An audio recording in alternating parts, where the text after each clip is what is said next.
Hi, I'm Anna Spencer. Today we're going to talk some more about urban trees. We've been having several conversations about forests in cities in the past couple of months, and so we're going to continue this today. It's part of the Pugwash series that you may have been watching. Pugwash has been good enough to cooperate with Project Save the World in having some serious conversations about several different global solutions to global threats. And one of them is, of course, all of them that we're dealing with have to do with global warming. But we want to talk about the possibility of using trees in cities to keep us a little cooler than we're going to be otherwise in the years to come. So I have a stellar lineup of people who are interested in trees and know various things about global warming and trees. Let me start with Professor Hashim Akbari, who is a civil engineering professor at Concordia University in Montreal. And then John Stone, who is a retired person, is an expert who has served as the vice chair of Working Group 1 and 2 of the IPCC, which stands for, oh my goodness, International Panel on Climate Change. Is that the right word for it, John? We're used to calling it IPCC, and I think we've forgotten sometimes what it means. Anyway, welcome. And a former graduate student I knew a few years ago who was in forestry here in Toronto, and that is Eric Davies. Now he has I think a business. I'm not quite sure what you do in terms of trees, but maybe you'll have a chance to tell us. I know what your avocation is, Eric, which I love. Eric goes around collecting the seeds of stupendously wonderful old trees, especially in Toronto, in the ravines and other public places, and and collects them, and he gets people to raise new trees from his superlative seeds. So this is a good thing. Good thing. In Ottawa is Robin Collins, who is very active in the Pugwash group, and also Bill Beneja, also in Ottawa. They are two longtime members and very active members of the Pugwash community, and they will be mostly helping me interrogate these fine gentlemen about trees today. So I know that Hashim, I think I recruited you because I came across your name as somebody who was a real expert on heat islands, to give us some notion about the importance and the impact of heat islands, that is, areas in cities that are hotter than they would be because of the concrete and other things, and what we can do about it. Majority of my effort has been focused on how to provide solutions to mitigate heat islands. Mm-hmm. And being an environmentalist, I'm mostly interested in the solutions that available solutions that people can do immediately. Mm-hmm. Cities are warmer than suburban areas during the summer, and most of the time also during the winter. During the winter, these warmth of the cities are small assets because they reduce heating energy demand. But during the summer, there are significant penalties for that, increasing cooling energy use, increasing the severity of urban pollutions, increasing the effect of the heat stores, mortality, morbidity, and you name it. So the focus had been, what are the solutions to reduce the heat islands? And there are two obvious solutions that one would see that the cities are different from the suburban areas. In most cities in northern latitude, there are in an environment that the surroundings area are typically greener than the city itself. Therefore, the lack of vegetation somehow would affect the affect the heat island. And also the cities are darker than suburban areas. That is because of all dark roads and dark pavements. So that poses itself to two immediate solutions. The solutions of using cool or lighter colored roofs and pavements, and at the same time using the vegetations in order to improve the urban living quality. So looking at trees, there are a list of benefits that trees would provide. During the summer, they shade the buildings. That would affect the cooling energy use. They also evaporate transpire, and that would create some cooling that plenty of trees in an urban area, in a community, that can reduce the community temperature by 1 or 2 degrees Fahrenheit. And then the leaves of the trees have the capability of absorbing dust particle or sticking to dust particles, and when the rain falls down, they wash them out, so they help to clean the cities. They provide shade alongside the streets, so they improve the comfort for the pedestrians walking. And also there are some trees would absorb the ozone, which is an air pollutant, through dry depositions by the leaves. Then, in addition to that, trees also would affect the wind pattern throughout the cities. And in a place like Canada, which mostly is dominated by heating energy use, we find out that urban forestries, particularly the evergreen trees, strategically placed around the buildings, can reduce the wind, and therefore they would impact the heating energy during the winter by reducing the breeze throughout the building. So, having said all of this, let me ask you a little about that, because right now I live in a condo, and our board is planning re-landscaping, and one of the things we're talking about is planting more trees around. Now, did you say that the conifers do a better job of insulating in that regard? Should we be thinking in terms of planting conifers around close to the perimeter of the walls? Yeah, the solution may not be as simple as one would think. Obviously, to have evergreen trees would reduce the wind speed, and therefore that would help reduce the heating energy during the winter. Don't forget that, like any planning elements for the cities, buildings, individuals, there are costs associated, and one should also look at the costs. Trees need constant maintenance, and one has to pay for that either by his or her own labor or hire professionals to do that. Trees create issues with the fire storms. One has to be careful about that. Tree roots can create significant damages to the foundation of the buildings. One has to be worried about, and typically have limited lifetime. And during that lifetime, they eventually die, then have to be removed. And one has to be thinking about the cost of those. So there is a series of benefits associated with trees, and there are series of costs associated with the trees that at the larger scale, one has to do it. One of the beauties of the trees are that individuals, because of the comfort and visual comfort that it is creating around their own neighborhood, they love to have it. So one has to really ride on that boat and try to make it happen the way that the other issues would be minimized.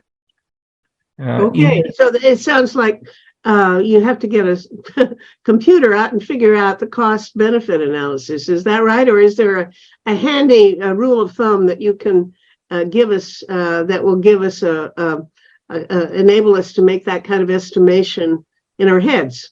I think that there are cities such as City of Toronto or City of Los Angeles, many other cities throughout the world that considering urban forestry as one of their plans, and in each environment, the solution may be different.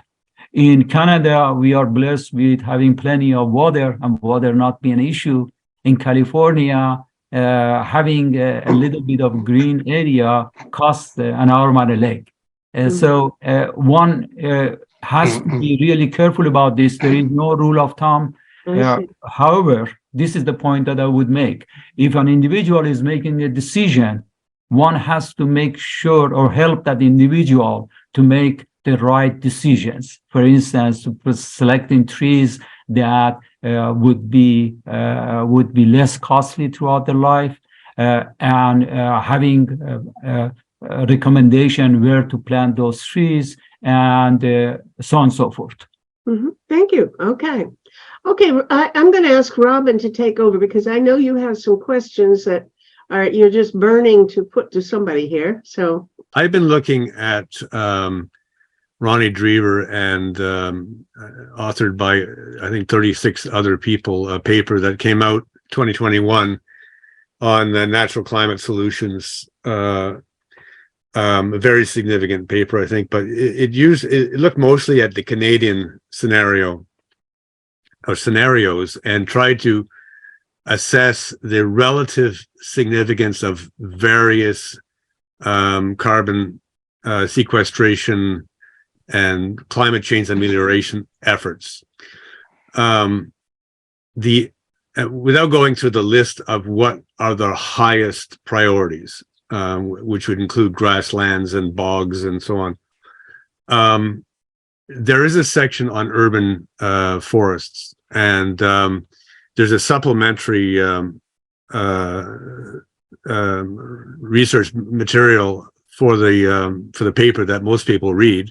And that's why I was looking down here. I'm skimming through the supplementary to find out what the references were to urban trees. So it would appear that what they're recommending is an increase of 50% of the scale of urban canopies, which they see as reasonable. And just to put that into perspective, they figure 24% overall of urban landscapes have canopy, but that depends on whether you're looking at the parks or the streetscapes or the industrial areas and so on.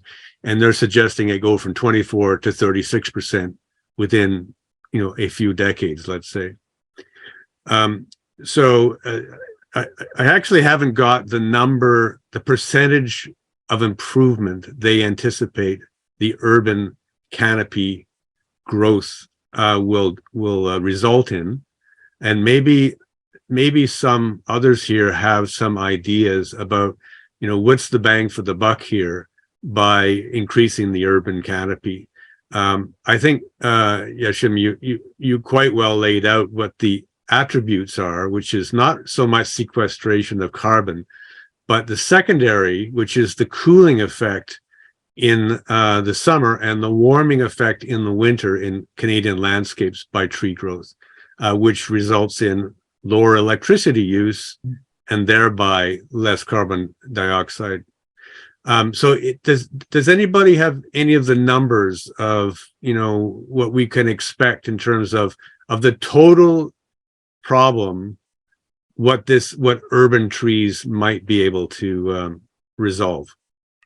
I've read a lot about how about the numbers they've used at the global scale, and from what I gather, a lot of this has come about just over the past few years. And some of the numbers, the initial numbers were, if we plant 1 trillion more trees in the world, because the world can fit approximately 1 trillion more trees, that would sequester up to 30% of the carbon problem. but then there are a lot of issues, almost like with Hashim said, with the cooling. Sometimes you can plant trees, for instance, in grasslands, and it can actually hinder it because of the albedo effect. And so I think, like what Hashim was saying, it really does require kind of a case-by-case evaluation. And if we just try to plant 1 trillion trees using the same approach everywhere, it could actually be definitely not as effective as if plant them more wisely. I think that's the focus of the Drever study as well. I mean, this is the Natural Climate Solutions project, right? And what is meant by natural climate is that, non-human technology is kind of implied, or, human planting is probably not the way to go in many of these things, but it's natural succession. But there are some areas where humans can do things, such as in cities, and where trees can be planted and having this, advantage of cooling and heating. I wouldn't be too worried personally about getting the numbers correct. Because I think there's so many processes that we still don't understand, and that there are so many benefits that are, as Hashim mentioned, that are a result of planting more trees. But there's several issues here which I think was easy to get them confused. One is the whole question of urban heat sinks, urban heat islands, which are real and a real concern. And it's concern for health reasons, because we are going to see, as we already have started to see, an increase in extreme heat events as climate gets warmer. And we're seeing, in fact, just generally speaking, with climate change, these increase of extreme events, there's greater severity and increased frequency. So we have to be very conscious of simply the health effects, that we have to do what we can to make sure we don't make the heat island effect any worse. One of the ways to improve things is to take account of the fact that why have we got a heat island? Well, it's because of the amount of concrete that there is in cities and the amount of tarmac that there is on roads. And we can start to serve some of those things. But as Hashim said, the other possibility is to actually to plant trees, or at least to increase tree cover where it's possible. And there's no doubt from the science we have that increasing tree cover will benefit climate change and reduce emissions and concentrations of greenhouse gases in the atmosphere. But as I sort of talking, you can see there are so many different processes involved which we don't actually totally understand. But that shouldn't stop us actually going ahead and acting, because we know enough already. Mm-hmm. Yeah, John, I know you'd said in an email that you in your own house, planting of ivies, for instance, has resulted in a cooling of your house in the summer, and I mean, I've noticed that too. Our house, there's lots of trees. We don't use air conditioning. There's only a couple of days in a year where air conditioning would have been nice, but we still don't have it. But eliminating air conditioning in certain parts of the world could have a massive impact on reduction of electricity usage. Hashem, you had said you thought there was maybe a 1 to 2 degree, was that Fahrenheit or centigrade reduction? I've seen numbers higher than that, like 10 to 20% cooling impacts. Do you have anything more on that than? Sure. I guess that you mentioned a couple of things that I had to clarify. The air conditioning energy savings that we have calculated and measured because of the shade trees. These are the trees that are directly shading the buildings. Depends on the existing load, cooling load of the building. In moderate climates, as you mentioned, the cooling season is very short, and the outdoor is only few degrees warmer in few hours than the comfort range. Having several trees on the west and south side of the building during the summer would eliminate the need for air conditioning altogether. So this is so the impact of the trees in terms of the percentage savings on single family coolings would increase to about 100% in very, very moderate, or what I call it, transitional climates, that having a tree or a cool roof or a combination of them would eliminate the need for air conditioning. Then, in addition to that, trees, because of the process of evapotranspiration, would cool the communities. This particularly happens in the dry climates that in literature, typically they are being referred to as golf course effect. When you pass an area that has a large golf course, you would find out that it is a few degrees cooler. So that 1 or 2 degrees or 3 degrees cooler can definitely happen depending on the location. That would create an additional neighborhood level cooling of about another 25% to what you have saved from the direct savings. So from the direct savings, if you say you save $100 a year on cooling load, this neighborhood cooling perhaps would improve your cooling, reduction your cooling by another 25%. And so I also wanted to comment a little bit on the CO2 sequestration. We got to understand that we are talking about the cycle. And any kilogram of CO2 that it is being sequestered from the atmosphere, it is going into three components: leaves, branches, and stem and roots. The leaves typically are cyclical, and they are releasing their CO2 on an annual basis, and that's why you're seeing that a sinusoidal effect in the killing plots. And on the trees themselves, carbon stored on the body of the tree as a biomass, and the roots. Eventually, it comes a time that this biomass would die. So if they die, a replacement tree would keep that level of CO2 on the earth rather than on the atmosphere. So it would be another plateau that one would achieve. If one would find out solutions that integrate the biomass in other aspects of the energy utilization within the society in a form of the renewable, then you do have a process that you can think about a longer process of stability toward the lower threshold of CO2 concentration in the atmosphere. But at this time, if you plant 1 billion trees, 100 years from now, these trees are going to grow, and then some of them are going to die. You have to constantly replace them. And at that level, you have a new level of CO2 concentration in the atmosphere. So trees would not sequester, or most trees would not sequester CO2 for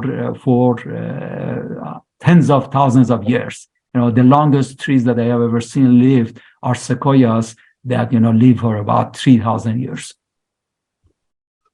That's right. Robin, if you want to follow up, but I've got another question. Yeah, so I was going to ask about that short-term, long-term phenomenon. Part of the projects that we are looking at are they're biased to a certain extent by a desire to see benefits within a short period of time. So 5 years, and there are some things that can clearly be advantaged within that short time frame. But there's also the fact that, larger trees can take 30 years to grow and become really good, especially in the trunk and branches, carbon sinks. Do any of you have any thoughts on without saying we have to do both, any thoughts on how this should be prioritized? I mean, in terms of policy, what are the things that should be done right away, and what are those things that should be done with expectation of result significantly later? The things that you can do right away, it makes sense, is stop chopping down trees. Right, so the conservation side of this. That's exactly right. Including old growth. But we do have plantations where, trees are designed, or they're kind of factories for tree production, where there's a cycle to put them up, take them down, put them up, take them down, to provide wood for construction and furniture and so on. So those aren't the ones you're talking about, John. I'm assuming you're talking about the old growth, and some of the ones that have been torn down that shouldn't have been taken down and need to be replanted. Yes, no, I agree with you. Let me comment on that one. I think that when it comes to urban forestry, we have to accept that we are living in a capitalistic society, and no matter in how we are working, we have limited resources. So the issue in here would be a clear planning that would minimize the cost or optimize the benefits of any projects that we are trying to pursue throughout the city, including the trees. And also, I should mention this point that having the best type of tree that in a forest, when it is being harvested, would bring in close to $2,000 to $3,000 per tree. In an urban setting, it's worth zero, because it would take $10,000 for particular equipment to coming to safely remove that tree from the environment. So in terms of the dollar and cents, trying to harvest the trees in most urban environment would not be an economical approach, rather than doing it in a managed forestry. So trees should be promoted and should be planted based on the overall quality of living in an urban setting, including that it is promoting pedestrian friendly environment, promoting minimizing energy use, either being it because of the transportation or energy or anything like that. So one should really pursue it in that direction. Mm-hmm. Matt, let me make sure I understand you, because that's very interesting. Are you suggesting that the cost of maintaining or planting and keeping a tree in the city is less than it would be in the country, in the forest? It is the other way around. It is the cost of maintaining the tree in an urban city, Yes. urban environment, typically is 100 times more than what it is in a forestry. In an urban environment, if you have professional to coming to cut the branches of the tree, you are talking a project in the order of about $1,000 to $2,000 every 5 years. Okay, so now that's the reason why it would make no sense whatever to try to plant trees in the city with the idea of getting harvesting them. You do not want to do that. You want to don't want plant to. only ones that you hope you can keep alive. Yeah, and Now, one of the things that interests me is the fact that, you know, trees, as I understand it, you know, the mortality rate's pretty high. When they're first planted, they may or may not live, and a lot of them don't, and probably in many cases the majority don't.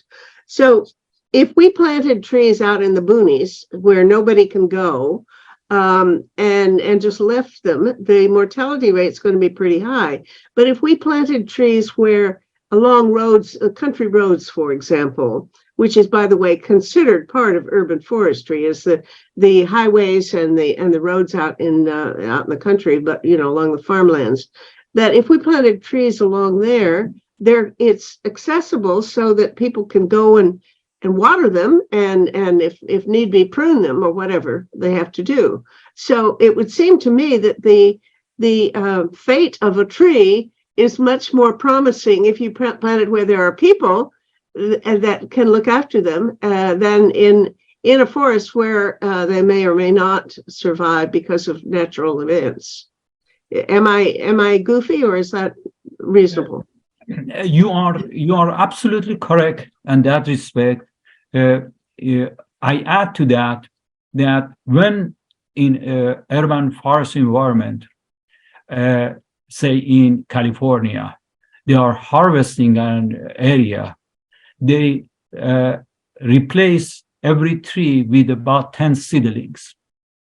Each seedling costs about few cents for them to plant it, and if 9 out of 10 die and one grows to the maturity, they have been able to sustain that forest and forest production to forever. So it is not the percentage of the survival, is the cost of what it would take to keep that sustainability going. And again, I have to repeat this thing. Trees are about one of the most expensive tree maintenance element of the residential neighborhood, particularly if it has to be dealt with professionals. Mm-hmm. So that's the point that I'm trying to make. One of the things that I hope we will do is not only plant lots of trees in Toronto or in Canadian cities in general, but also encourage neighbors to get out there and plant them themselves, not only in their own property, but we should have parties where bring a sandwich and a spade, and Saturday morning meet me at such and such a corner, and we will have some trees for you and some fertilizer or whatever you need. And let's all get together and have a good time. And then each person will be responsible for whatever tree he planted, and we'll all come and give it a good watering and take the weeds up every now and then. I think that would be a wonderful community building project. Do you agree? Has anybody here had any experience along those lines? I have to fully agree with that. I have been promoting the idea of having environmental course in high schools, mm-hmm. Where students will be on the, say, at 9th grade or 8th grade, will be given a project of planting and maintaining a tree or several trees in their own neighborhood for the next 4 years that they are in the high school. Mm-hmm. And by that way, there are some studies, social studies that have done that by having the sense of community ownership, these students would grow totally in the adolescence in a different way, mm-hmm. in a kind of social way, in a responsible way. And there have been, again, some studies done by the socialists find out that that's a much better way to raise a teenager in our communities. So Well, we have, the sense of ownership makes a lot of proud to these students. and Eric Davis has had some experience doing that, haven't you, Eric? With kids. Yeah. The things are, number one, scale, thinking at the level of the ecosystem, not the tree. Number two, native ecosystems instead of just anything. And I think that's a really neat point about, I want to touch on the harvesting of the urban wood. I'm just wondering if I can share my screen with you to show you a couple slides. Can I do that? Okay, let me, this is a sketch from the United Nations. This is the decade of ecosystem restoration. And I think this is a really important place to start in terms of scale, is that we need to not only plant trees, but we need to restore ecosystems. And you can see the kind of vision there. Can you see that toggle back and forth? Yeah. Yeah. So when you restore an ecosystem, you're doing a lot more than planting trees. You're restoring forests and streams, and how those ecosystems are all integrated is a really important thing. And I think if we start at the level of thinking about trees without getting to the forest, we run into a lot of problems. These are kind of important words, but a tree, native trees host biodiversity, non-native trees don't, right? Native trees form ecosystems. And as you can see that middle panel, the trees are the foundation for the biodiversity above it. And it's the ecosystems that provide ecosystem services, which can be everything from carbon sequestration to cooling. And rather than going at things individually, like heat or this or that, when you restore the health of ecosystems, not only do you get all those ecosystem services, but in there you'll see these cultural ones, right? And this can be anything from general health to success in school. And the problem, if I just go through here, is now most of our urban areas are non-native trees. So they're not providing ecosystem functions. And even in Toronto right now, but the Canada 2 Billion Tree Program, if you look at it, they want to plant 2 billion trees, and 50% of the species are non-native species, including Norway maple, which is a extremely toxic species that kills the fungi in the soil, thereby preventing the communication of trees and a whole bunch of other important processes, and also is toxic to insects. So then causes a complete collapse in the ability of the ecosystem to sustain biodiversity. And maybe that's one thing we definitely should include in our recommendations. If Pugwash thinks about that, you better send us some evidence, because that sounds, like we ought to mention that. Don't plant Norway maples. Yeah, well, so there's 73 native trees in Toronto, and when you look at the trees, almost 50% are gone of the native ones. And if you look at, this is all the cities in North America, the black circles are the native trees that are gone. You can see that most of the native species are gone. So, if we wanted to really restore the health, like I'll maybe just show you this one last thing to give you an idea of how serious it is. But this is the Toronto Ravines. We conducted studies 40 years apart. And originally it was all native trees. Toronto Ravines has 27,000 acres. That's historical. This is 1977. The red is just the Norway maple. And in 2015, it was almost 50%. And this is what's happening to the ravines. So one last neat point in that is if you look at the Toronto Ravines, there's 27,000 acres. And I've calculated the Norway maple, it's 186 million board feet of timber. And really what we should be doing is harvesting that timber, sequestering that carbon in buildings, and then allowing that ecosystem to get restored to have 100 times more potential for not only the ecological health, but the ability of people to use that ecosystem. And in a weird way, I wonder if that's the problem, is that we don't treat our urban forests as a resource that we can harvest. It's just this kind of like, Hashim said, plant a tree, it'll die, plant another one, without stewarding that resource to become something valuable in the future. So okay, now there's a question occurs to me is it economically reasonable to go out there and be selective, go through the forest and say, this is a tree we want to take out, and here's another one over there. But that's quite different from the way most of the, the plantations of of trees work, where it's a monoculture, they put them in rows and all take them, clear cut them down and so on. It's obviously cheaper to clear cut, but it doesn't make sense, or is there an efficient way of taking out trees that should be removed, but without disturbing the rest of the trees in the forest? Yeah, very, very easy. Eric, just before you answer that, can I just add a detail to it? The difference between urban forests here and plantation forests, I'm assuming those are two different categories. And I mean, you mentioned the ravines, and in city where there are, large woods, let's say woods. I wasn't considered that those would be harvested, but I mean, you're making an interesting point that they might be. But there is a distinction, I think, Meta, between, removing the individual trees in an urban setting versus what you would do in the natural setting out way beyond the cities, where you wouldn't remove individual trees. It just, the scale is not sensible to do it that way.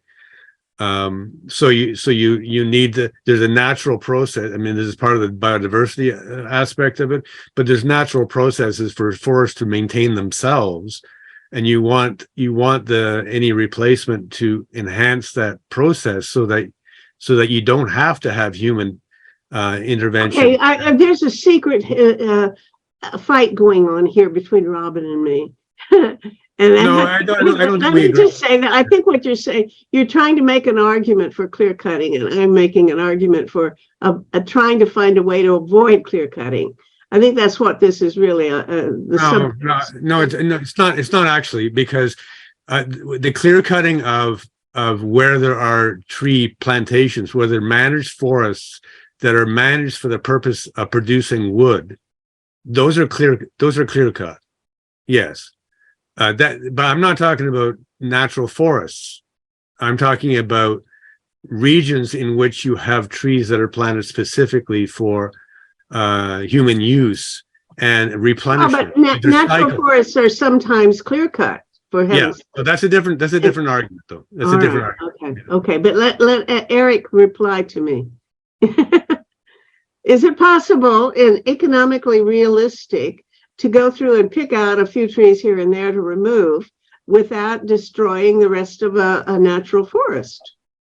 100%. In the hardwoods, kind of like Robin said, most of the forestry operations in Canada happen in what's called the area undertaking, which are mixed woods, on the Canadian Shield and above. And in the further you go, when you get up into the boreal, the life cycle of those trees is dominated by fire disturbance. And so landscape scale disturbances like clear cutting, when done properly, can maximize the productivity of that for wood. And if that wood is used in a way that's sequestered, then there is some logic to doing that, right? But in the urban areas, single tree selection is great. And I think the neat thing that Hashim mentioned is that if you think about harvesting a tree in an urban area strictly for the value of the wood, it would not be economical. But if you look at Toronto, there are emergency meetings happening almost on a monthly basis about the flood risk. The Toronto Ravines was created in the 50s as a mitigation for Hurricane Hazel. And the idea is those ravines help infiltrate the water and control it. Now 50% of the ravines are invaded by non-native species, and they're increasing the flood risk. So if that flood risk is billions of dollars a year or decade, whatever, the cost of managing your forest is not just for the wood, it's also for mitigating against these climate change risks. And kind of like the paper actually that Robin brought up at the beginning, if you look at the abstract of that, again, they call it co-benefits. So sequestering carbon is one, but natural-based climate solutions is about, reducing flood risk and urban island heat effect and all these things. And so I hope that we view our urban areas in a different way. We have to kind of incorporate the forestry perspective from up north with the co-benefit approach of the cities, and hopefully we can bring those together and create a healthier ecosystem that would be all around enriching for all those services. Yeah. Okay, now that you're on screen, I want to follow up with what I originally asked you. I know I've had lunch with you a long time ago, in which you were talking about taking children's classes of grade school kids out to the ravines and pointing out to them the magnificent old trees that you particularly map. You keep a map of all of the oldest and most glorious old healthy trees in Toronto. And you show the kids how to collect seeds, and they raise them in coffee pots. If you want to save the world, really, if you want to get really down to the practical stuff, the number one thing are big trees. They're the number one ecological assets. They're the last source of genetic biodiversity. And if you can see, for instance, like this old idea of rewilding by starting with the trees, Aldo Leopold in the 18 says that, we need, a lot of the rewilding is about animals. They have a huge effect like wolves in Yellowstone, but rewilding trees is something that is really important. So I go around Toronto, we've got about 1,000 trees mapped. This is through University of Toronto Forestry. We get students every year to look through binoculars at the seed production. This is a white oak and Oakville. It's the longest interval between seed crops at any tree in North America, between 10 and 15 years. And this is regarded as one of the best species. Oaks are the best genus of trees for biodiversity in the world. So you say only every 10 or 15 years they produce seeds? Yeah, and they think it's actually getting longer. So red oak is a common native oak, and it produces acorns about every 2 to 5 years. But the white oak, very long-lived tree, and it produces only 7 to 15 years, and it's getting more variable. So we're mapping these trees, and we're growing them. This is a photo of me from the mid-90s doing this. And the idea is these trees can be epicenters, and not only for ecological restoration, but for social, like education, for reconciliation, for because that was actually my interest in really always talking with you, Meta, and because it's the chicken and the egg question. Like, I'm interested in ecology and making ecosystems better for nature as well as people. But if people are happier and more peaceful, then they're better stewards of the land. And so the big tree idea is really, so much of the hope is also to facilitate them as epicenters of education. And so I am working, currently I'm working at Toronto French School. It is the place I've been spending a lot of my time at over the past couple of years. And they've got a large chunk of ravines, and they're really interested in, we're trying to integrate the curriculum, integrate ecology, inventory, restoration, and management into their curriculum. And it's pretty incredible when you look at 1,000 students in a school, and if you give them the tools to go map biodiversity and start doing their own projects and thinking on it, it's pretty powerful what, if people can start doing this. So that's my son went to Toronto French School and graduated, and I wish you'd been there for him. That would have been great. Okay, thank you so much. Yeah. Okay. I would like to bring a little bit closer attention and focus to urban forestry. Mm-hmm. We should remember that in a typical city, about 75% of the land is owned by private citizens. They are the people responsible and maintaining the trees. Mm-hmm. And the other 25% is owned by the city government, that it is being financed by the same people throughout the city. Mm-hmm. So the issue of the urban forestry is, from one point of view, is very simple. It has to be providing rather immediate or mid-term solutions to the needs of the people. The issue of changing the entire ecosystem, it's typically out of the scope of an individual in an urban setting. It is a policy issue being thought of at a larger level, and its impact is going to be very, very long-term. And I dare to guess, based on the history, that many of these long-term plans have been stopped one way or the other. So it is nice to have a dream, but our dream at this time should be focus of how to improve the quality of life in the urban setting 5 years from now. So heat storm is coming now. So what are we going to do? And also making sure that it's economical. So the urban trees should be looked really in that scale. Who is paying for it? Who is maintaining it? What is benefit? I wonder with what that- Go on, Robin, sorry. let me pass this on to John too, because in terms of incentives and government policy, what's your experience, John, on what's the best way of getting governments to support this kind of thing at the local level, not so much the national level, but there could be leadership at the national level. Well, it's interesting that you bring up this question of incentives, because I was just about to make the point. I've been living in this house for at least 40 years. It was a new development when I moved in. And over the years, we've had an enormous number of trees planted and growing. But recently, we've lost so many. We've lost them because of the derecho, because of a tornado, because of diseases and everything else. And so the tree canopy where I live now is less than it used to be when we moved in. And in an idealistic fashion, you would hope that the residents would want to actually replant those trees and increase the canopy of the trees. But it's not happening. It's not happening because I guess they don't understand what they can do and the benefits that will accrue, but also because they don't see it's their responsibility. And, we just say, well, we'll do it tomorrow or something.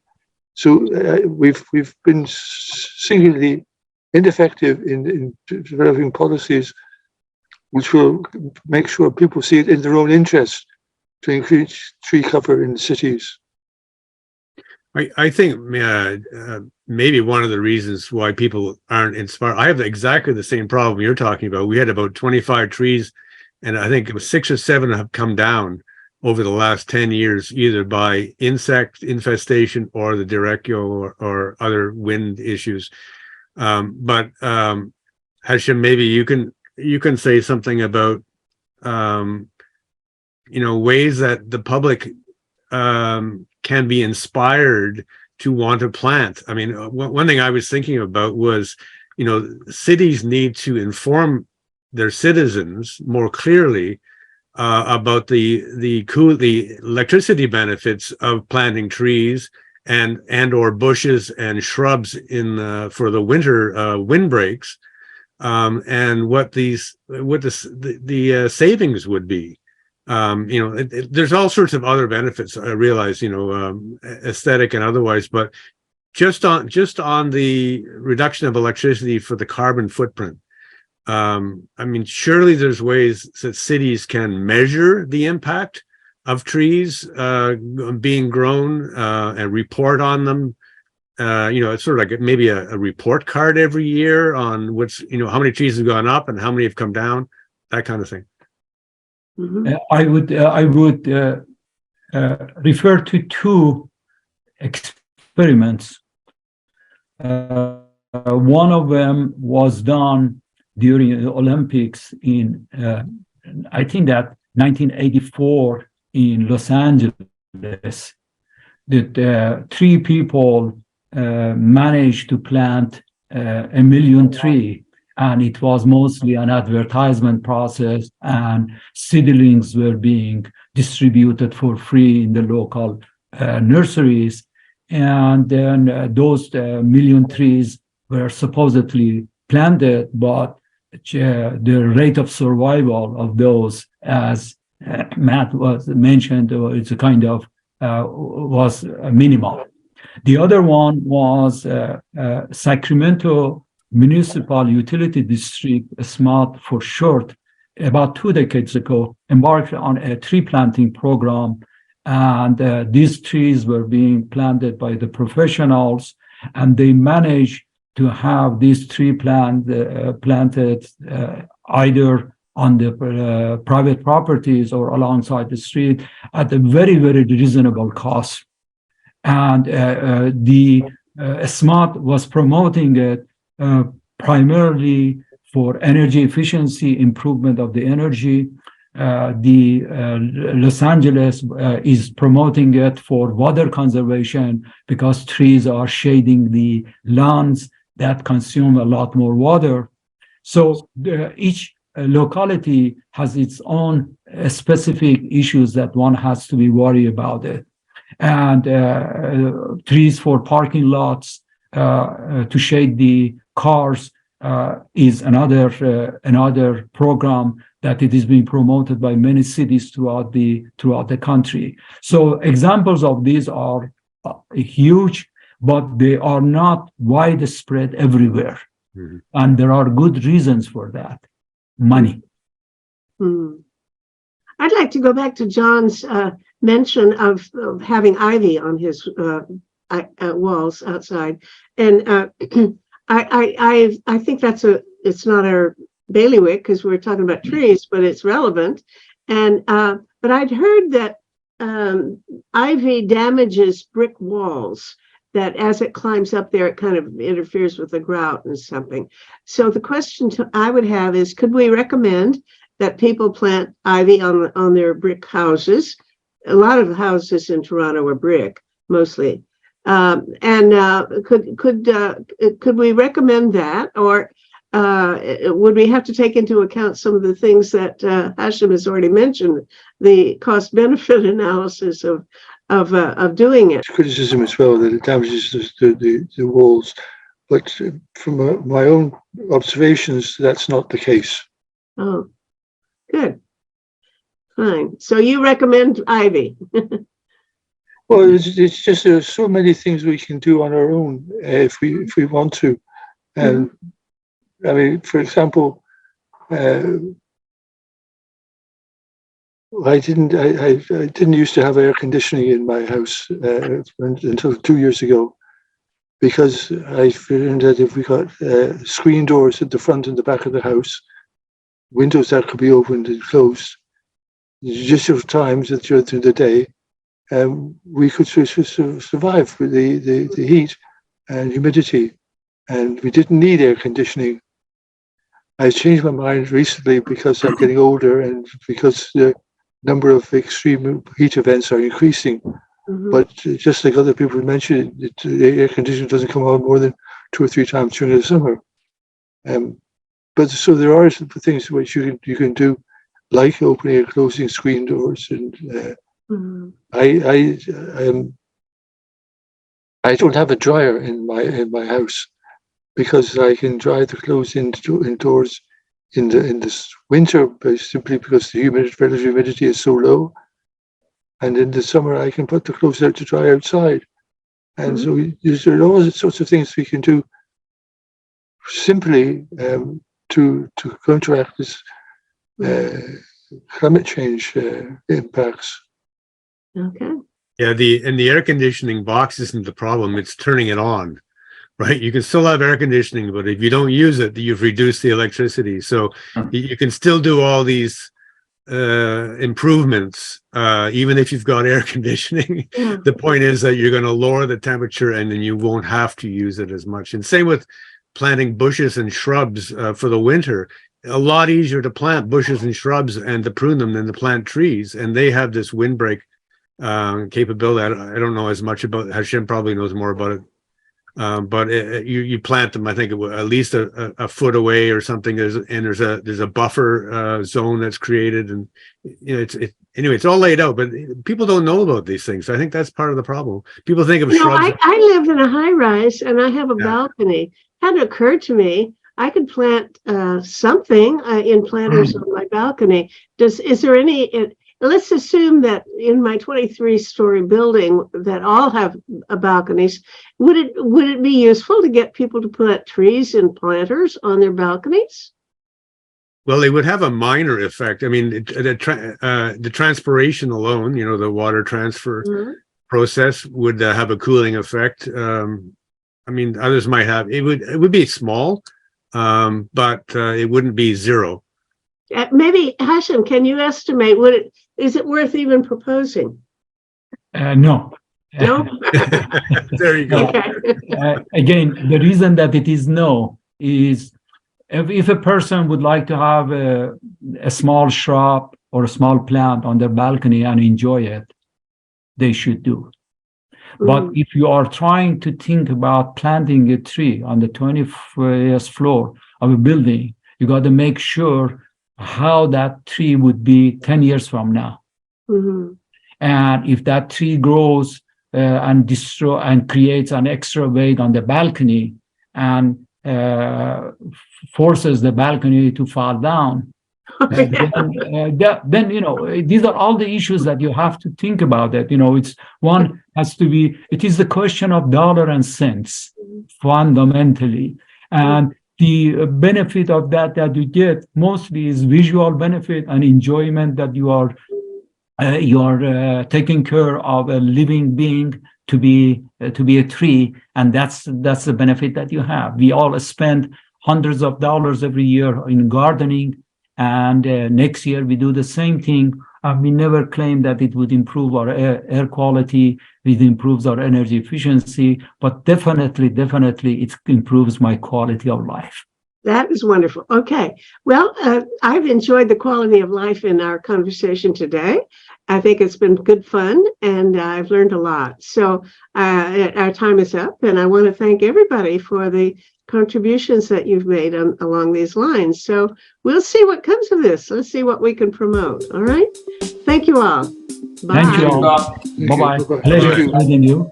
Project Save the World produces these shows, and this is episode 544. You can watch them or listen to them as audio podcasts on our website, tosavetheworld.ca. People share information there also about 6 global issues. To find a particular talk show, enter its title or episode number in the search bar or the name of one of the guest speakers. Project Save the World also produces a quarterly online publication, Peace Magazine. You can subscribe for $20 Canadian per year. Just go to pressreader.com on your browser, and in the search bar, enter the word peace. You'll see buttons to click to subscribe.